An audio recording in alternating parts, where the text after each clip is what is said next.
It's a balance between ensuring that Manitobans have a wage where they can lead a good quality life and they can afford the things they need. And inflation has made that considerably more difficult. The provincial government announced they will be increasing minimum wage to $15.30 later this year.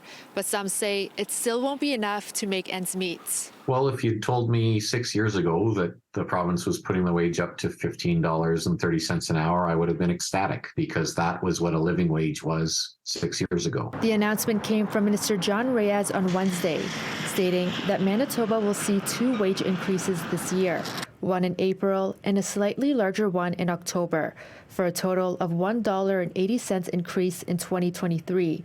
Right now, minimum wage in Manitoba is $13.50 an hour, the second lowest amount across Canada. But we've all been feeling the rising costs of groceries and gas, and we're not at a living wage, which means there are still going to be people working full-time that are living in poverty. According to the Canadian Centre of Policy Alternatives, a living minimum wage in 2022 for Winnipeg is $18.34 an hour. The amount is expected to increase this year due to inflation. The minimum wage has increased significantly over the last year, as we know, 3 times before the final increase, right before the provincial election.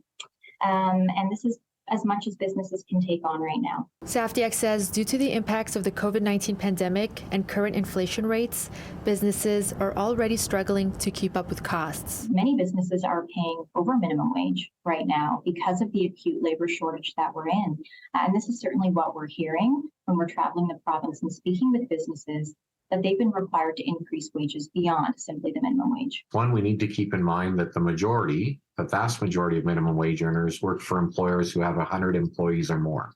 So we're not talking about little shops as much. We're talking about big grocery chains who have been recording record profits. City News reached out to Minister John Reyes for comments, but did not hear back in time for broadcast. So I think it's a myth out there that driving minimum wage up is going to drive the cost of everything up and cause unemployment. That's not what studies have shown in the real world. What it does is it gets our economy moving and it provides some fairness. In Winnipeg, Sweet Arasi, City News.